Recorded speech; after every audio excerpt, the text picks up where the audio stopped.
Hola a todos, soy el profesor Francisco Solórzano. Continuaremos el tema de magnetización de la materia resolviendo un problema sobre un cilindro magnetizado.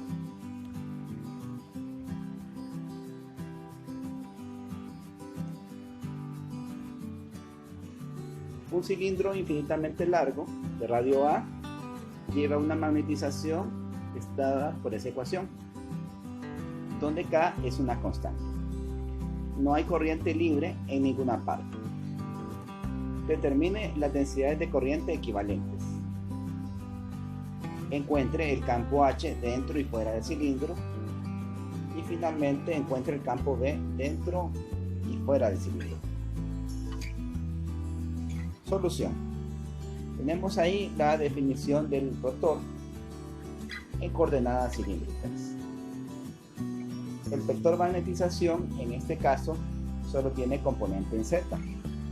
Debido a ello,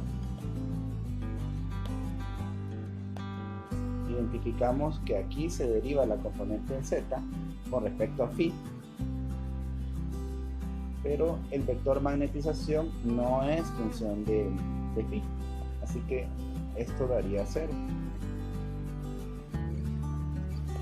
Aquí también tenemos la componente en Z que se deriva con respecto a ρ. Esta derivada sí es distinta de 0. Tendríamos a la constante aparte el signo menos de la definición, y eso va en phi. Ahí tenemos hecha la operación.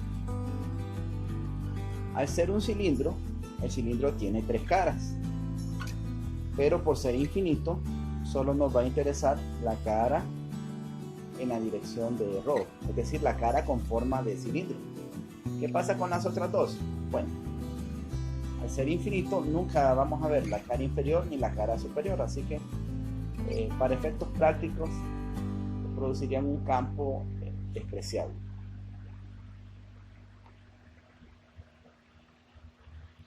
Ahora tenemos aquí el cálculo de la densidad de corriente equivalente, caso n. Por definición es el vector magnetización cruz el vector normal. Como es en la cara con forma de cilindro, el radio está fijo y vale A.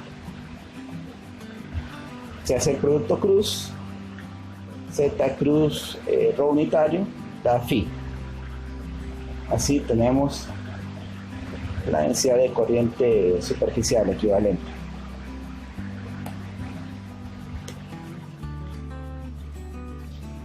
Conociendo esas densidades de corriente, podemos calcular el campo B. La verdad, vamos a comenzar con el cálculo del campo B, porque tenemos más experiencia trabajando con dicho campo. Aquí se encuentra la definición para poder calcularlo. Note que es similar a la expresión que se utilizaba cuando se calculaba la inducción por medio de corrientes libres. Veamos quién es el vector R. Como tenemos dos densidades de corriente, ese vector R va a ser distinto para las densidades de corriente superficiales y para las volumétricas. ¿A qué se debe? Bueno, en las densidades de corriente volumétrica, el vector R'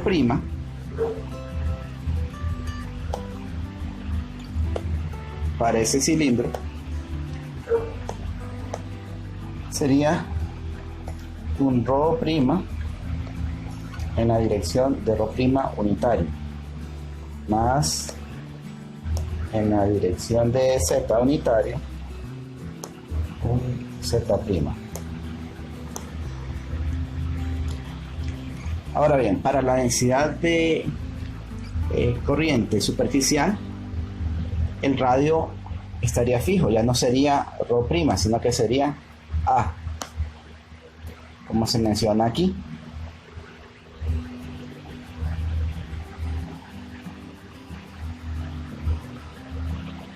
Vea quién es el vector R después de realizar la resta. X en X elegimos el punto de campo sobre el eje X por facilidad. Luego le restamos el vector R', que sería ρ en ρ con z en z. Ya con el signo menos, ambos quedan negativos. Como son dos sistemas de coordenadas distintos, se cambia este ρ' a términos de x unitario y y unitario. Y el vector R queda así. Ahí tenemos en la figura lo que se expresaba previamente. Aquí este vector R, que es el vector de posición relativa, comienza en un punto R' igual a ρ' en la dirección de ρ' unitario más z' en z hasta el punto de campo x en la dirección de x. Por otro lado, el vector R para la distribución de corriente superficial comienza en R' igual a en la dirección de ρ' unitario más z' en z. Es decir que está confinado a la superficie del cilindro y llega hasta el punto de campo x en la dirección de x. Veamos la magnitud. Aquí está. Después de desarrollar estos términos al cuadrado, se puede notar que el coseno cuadrado, que va a quedar ahí acompañado del ρ' cuadrado, y por acá ρ' cuadrado, seno cuadrado, se van a simplificar por la identidad, por eso la expresión queda así. El diferencial de superficie para la corriente superficial, pues el radio se llama A de dφ de dz'. Y el diferencial de volumen, usando la notación del libro texto, pues ρ' de ρ', de dφ', de dz'.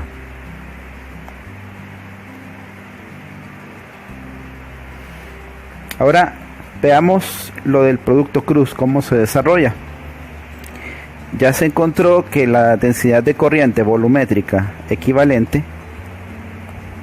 después de sacar el rotor de la magnetización, es esto. Lo vamos a multiplicar por el vector R, que está en coordenadas rectangulares, y es un poco complicado, así que cambiaríamos φ unitario en términos de x y y unitarios, como se hace acá. La constante K solo se copia y comenzamos el producto. Cuando se multiplica x unitario con x unitario, el resultado es 0. Luego tenemos x unitario con y unitario, eso va en el sentido positivo, así que el resultado sería z unitario, acompañado de esto, seno de φ, que se deja como factor común, y por acá menos ρ', seno de φ. Aquí tenemos ese término. Ahora se iría con el producto entre x unitario y z unitario, que es este de acá. Ese producto cruz no va en el sentido positivo, por eso el resultado daría negativo y unitario. Ahora bien, como aquí hay un signo menos, el menos del y unitario y este menos haría la expresión positiva. Tenemos el seno de factor común, tenemos que queda z' positivo en y. Ahora veamos para y. Se multiplica y cruz x unitario, eso daría negativo z. Como aquí hay un signo menos que acompaña a esto, entonces copiamos el coseno de factor común y quedaría con signo positivo esa componente en z. Luego multiplicamos y unitario, cruz y unitario, esto es 0. Y por último, y unitario cruz z. Eso daría positivo x. Lo acompañamos de un menos coseno y de un menos z'. Así los dos negativos se convierten en positivos y el resultado es este de aquí. Agrupando todo, escribiéndolo en orden, lo que va en x, lo que va en y, lo que va en z, pues se llega a este resultado. Ahora veamos el producto cruz para la densidad de corriente superficial. Aquí tenemos el producto cruz. El desarrollo es similar. El phi unitario se expresa en términos de x unitario y y unitarios. Se realiza el mismo producto cruz. El cambio básicamente es que el ρ' es igual a A en este caso. Después de factorizar y poner en orden, este es el resultado.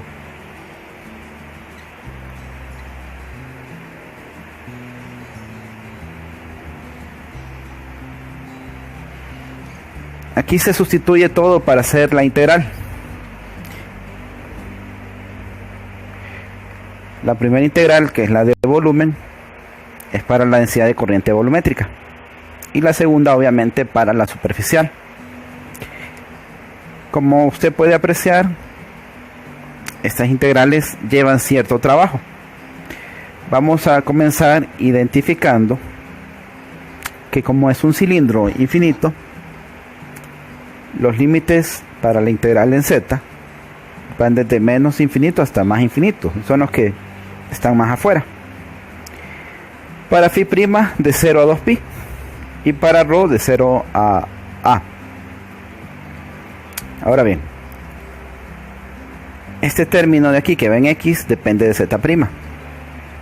El término que va en la dirección de y también depende de z'. Ambos términos z a la 1. En la parte del denominador, ese z' está a la 2. Si usted observa con cuidado, ambas son funciones impares. Y debido a los límites que tienen, al hacer la integral, el resultado sería 0. Es decir que esas componentes se anulan. Luego, analizando la integral de superficie, ocurre un resultado similar. Así nos quedamos únicamente con las componentes en z.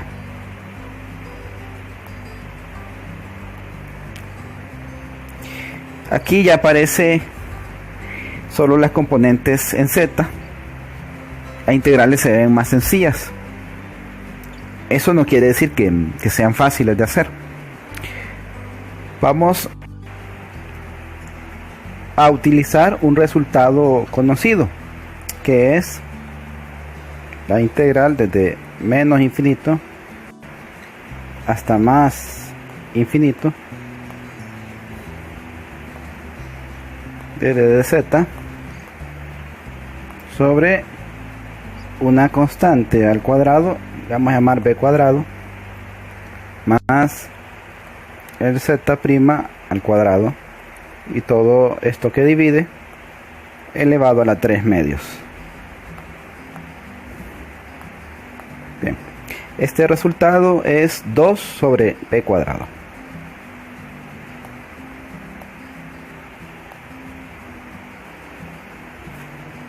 Así se realiza la integral en z.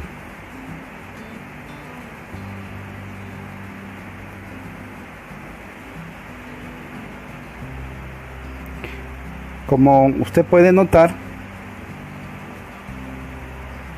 el 4pi que estaba dividiendo ahora solo es 2pi. Se ha simplificado con el resultado del integral 2 sobre b cuadrado. El denominador que teníamos a la 3 medios, ahora solo tenemos x cuadrado menos 2x rho prima coseno de phi más rho prima cuadrado. El z cuadrado desapareció, así como el exponente de la 3 medios. Lo mismo ocurrió con la integral para la densidad de corriente superficial. Tenemos un 2pi aquí, se simplificó el 2 del resultado del integral. Y tenemos aquí el b cuadrado, que con respecto a z eran constantes. Ahora, esta integral que tenemos, vamos a analizarla con una de tablas que aparece ahí abajo. Dice la integral de 0 a pi a menos b coseno de t sobre a cuadrado menos 2ab coseno de t más b cuadrado. Tiene la misma forma que la integral de arriba con respecto a phi. El resultado de esto es pi sobre a si a cuadrado es mayor que b cuadrado. Es decir, si la magnitud de a es mayor que la magnitud de b, asumiendo que ambos son reales. El resultado del integral es 0 si la magnitud de a es más pequeña que la magnitud de b, otra vez asumiendo que ambos son reales. Lo que cambia en la integral de arriba es que la integral va desde 0 hasta 2pi. Por eso la respuesta que obtendremos será el doble, siempre que se cumpla que a es mayor que b. ¿Quién es a? Bueno, para la integral de arriba, la primera, el a es rho. Y en la segunda, el a pues es a pequeño, que es el radio del cilindro.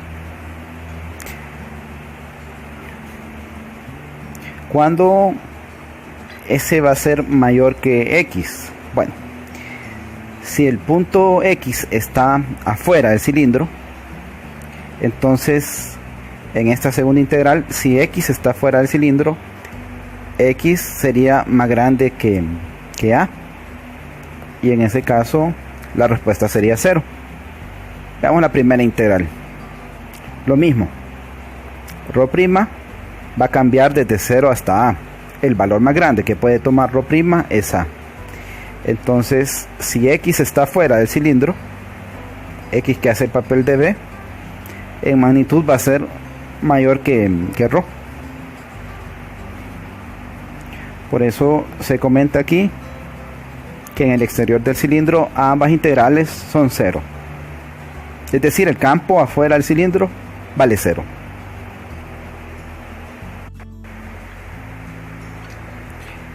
Aquí se resumen los resultados.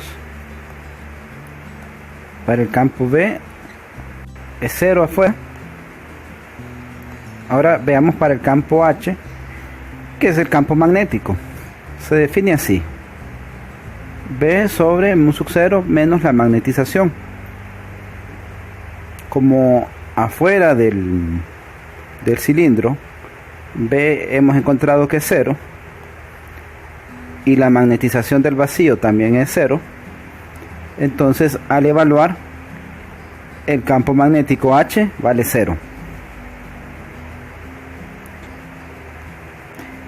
Veamos qué ocurre en el interior. Regresamos a la integral de antes. Hay que recordar que si rho prima es más grande que x, entonces el resultado nos iba a dar 2pi sobre a, que a es rho prima. Y si x es más grande que rho prima, el resultado iba a ser 0.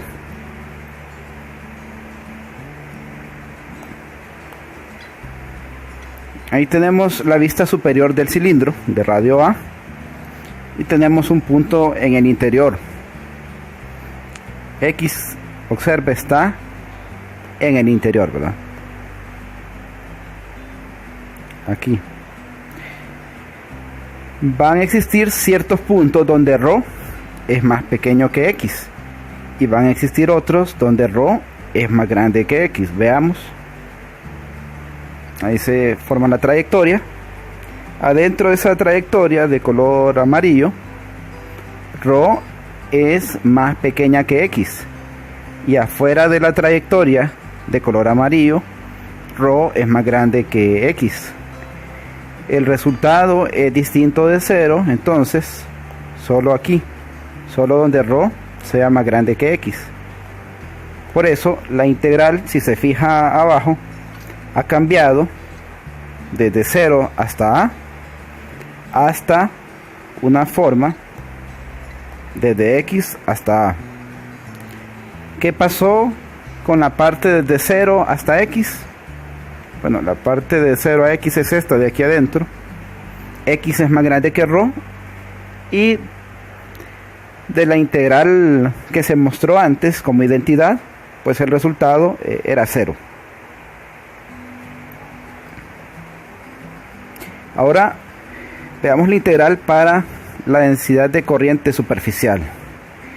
Si X está en el interior, X va a ser más pequeño que A.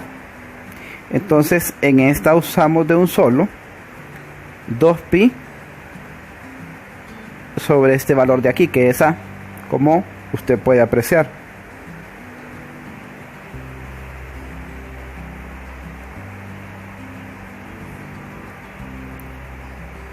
Bien.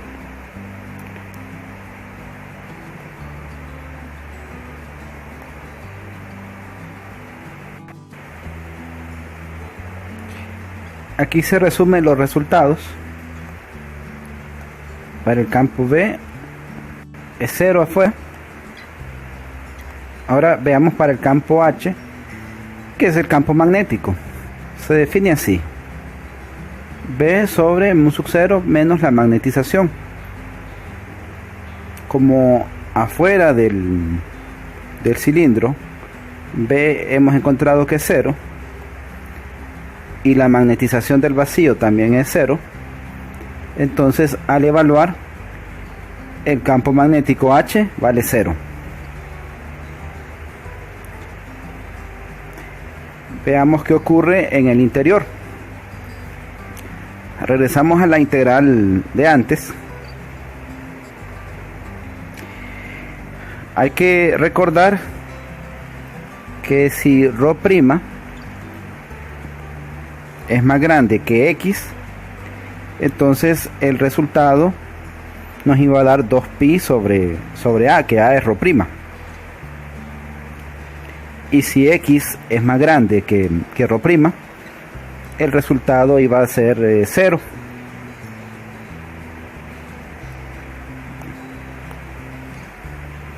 Ahí tenemos la vista superior del cilindro de radio A, y tenemos un punto en el interior. X, observe, está en el interior, ¿verdad? Aquí van a existir ciertos puntos donde ρ es más pequeño que X, y van a existir otros donde ρ es más grande que X. Veamos. Ahí se forma la trayectoria. Adentro de esa trayectoria de color amarillo, ρ es más pequeña que X, y afuera de la trayectoria de color amarillo, ρ es más grande que X. El resultado es distinto de 0, entonces solo aquí, solo donde ρ sea más grande que X.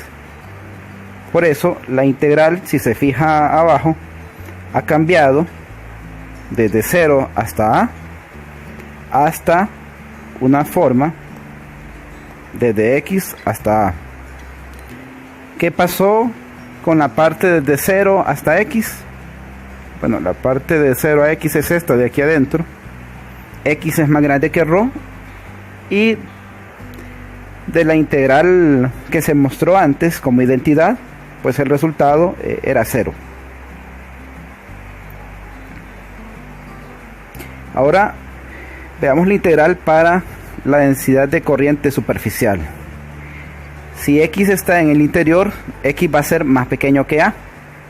Entonces en esta usamos de un solo 2pi sobre este valor de aquí, que es A, como usted puede apreciar.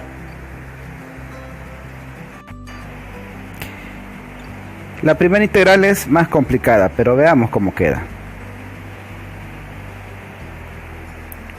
Como trabajamos en la región que ρ' es más grande que X, el resultado sería 2 sobre pi entre ρ'.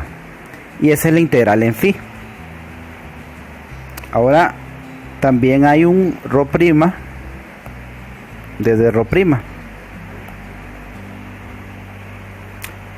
Note que el ρ' multiplicando y el dividiendo se van a anular.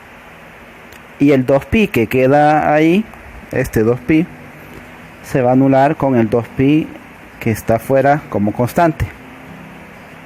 Así solo va a quedar el diferencial de ρ' integrado desde X hasta A.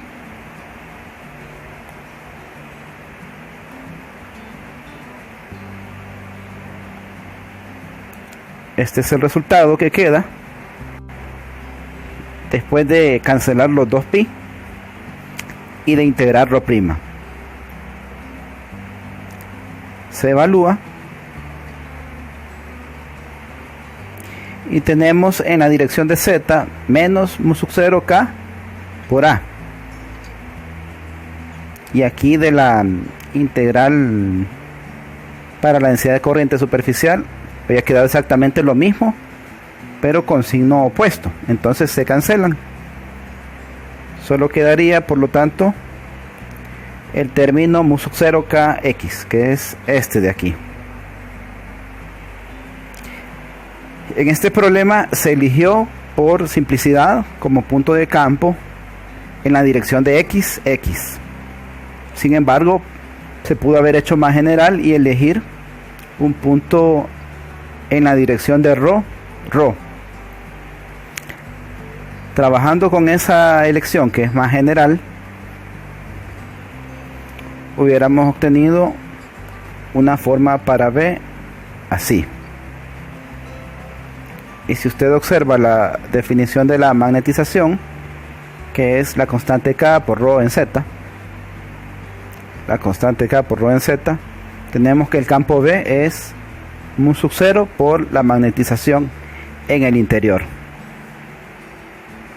Si se evalúa en esta ecuación para encontrar H, B entre mu sub 0, quedaría simplemente el vector magnetización, el vector M, y luego le resta M, entonces H es 0.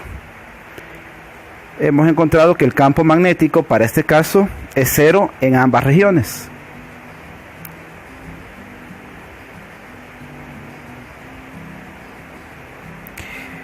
Vamos a resolver el mismo problema por otro camino. Ya está resuelto completamente por el camino anterior, pero plantearemos otras alternativas. Aquí tenemos la densidad de corriente volumétrica y la superficial. Si usted comienza, por ejemplo, observando la superficial en la dirección de phi, una constante K por A, pues puede imaginarse algo similar a un solenoide ideal infinito, donde hay una densidad de corriente que normalmente se dice que es K igual a N pequeña por I. Entonces, usando esta idea, podemos trabajar con un solenoide ideal. Veamos. Ahí tenemos nuevamente la densidad de corriente superficial equivalente. Ahí se muestra el solenoide. Si la corriente se comporta en esa forma, por analogía, el campo B afuera del solenoide debe valer 0, que en este caso en realidad es afuera del cilindro, y en el interior del solenoide, que es B igual a mu sub 0 N por I, donde N por I es K, pues para el cilindro sería mu sub 0 por este K sub M, que es la constante por el radio, en la dirección de Z.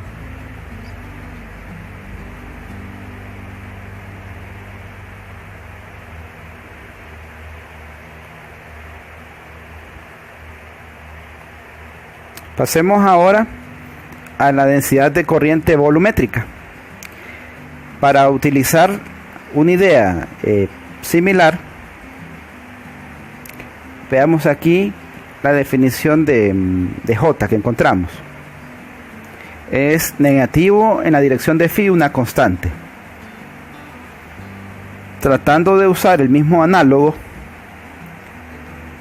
plantearíamos el cilindro como una serie de cilindros huecos de pared delgada, y ahí vemos que uno debería estar dentro del otro.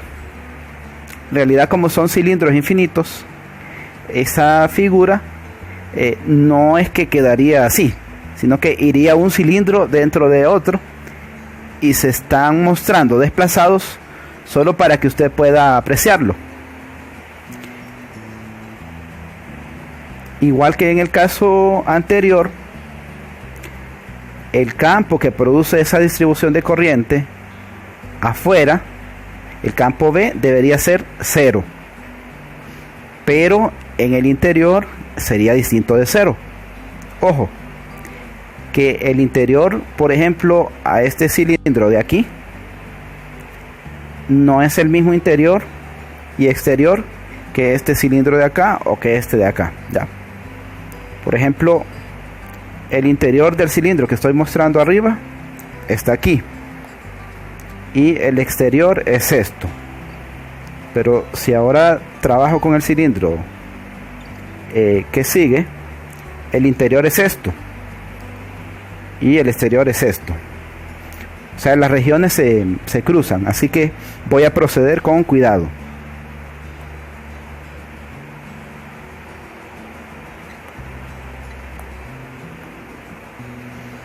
Tenemos ahí el campo B afuera, que es 0. Y voy a analizar el campo que produciría ese cilindro de pared delgada que está ahí arriba. Como solo es parte de todo el cilindro sólido, le voy a llamar diferencial de campo a lo que produce. La dirección negativa es debido a que J sub M va en menos phi. Usando la misma idea, tendría que D de B es menos mu sub 0 K. Similar a cómo se trabajó la parte de densidad de corriente superficial. Ahora bien, tenemos contribución del siguiente cilindro, que es este, contribución de este, y así se van sumando todos los que no se han mostrado. Esa sumatoria, como es un caso continuo, en realidad se va a convertir en un integral, como lo puede apreciar aquí a la izquierda. Se va a integrar a lo largo del eje X, desde X hasta A. Se preguntará por qué desde X hasta A. Bueno, veamos. Si usted observa dónde se colocó el punto X, estoy marcándolo aquí en verde, pero que lo note, pues ese punto X está afuera de los primeros dos cilindros de pared delgada que estoy mostrando. Es decir, que esos dos cilindros de pared delgada no van a contribuir al campo B. ¿Por qué? Porque X está fuera de esos dos cilindros de pared delgada. El que sí va a contribuir es el cilindro que se encuentra en la parte de abajo, el tercero. Ese sí va a contribuir porque ahí todavía es adentro de ese cilindro, y el resto de cilindros que sigan acá abajo, esos también contribuirían. Debido a ello, el último cilindro de pared delgada que va a contribuir es el que se encuentre en el radio igual a A, así como lo tenemos aquí. Y el primero sería el que tenga aquí a X en su interior, como se está mostrando en la figura. Así se procede a hacer la integral, se evalúa y encontramos el campo que produce esa distribución de corriente volumétrica. Para encontrar el campo total hay que sumar a esto el resultado de la distribución de corriente superficial, que lo teníamos acá atrás. Veamos este campo de aquí. Este habría que sumarlo también.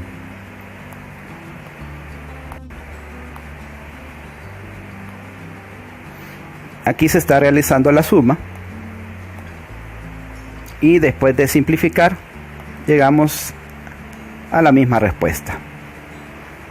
Cambiamos X por ρ para que la respuesta sea general y así encontramos el mismo campo B por otro camino. Un tercer método, que es aún más sencillo, es utilizar la ley integral de Ampère.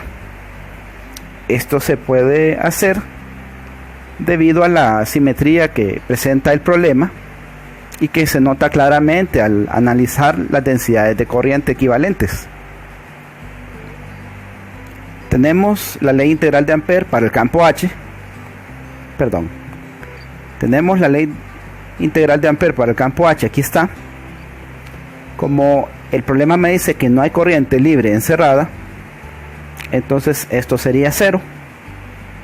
Encontramos que el campo H es 0.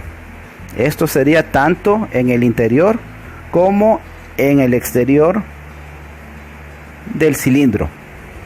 Así, cuando toca calcular el campo B, decimos en el interior H es 0, pero M no. Así se tiene esta respuesta. Y en el exterior, tanto H como M valen 0. Así, el campo B es 0. Muchas gracias por su atención.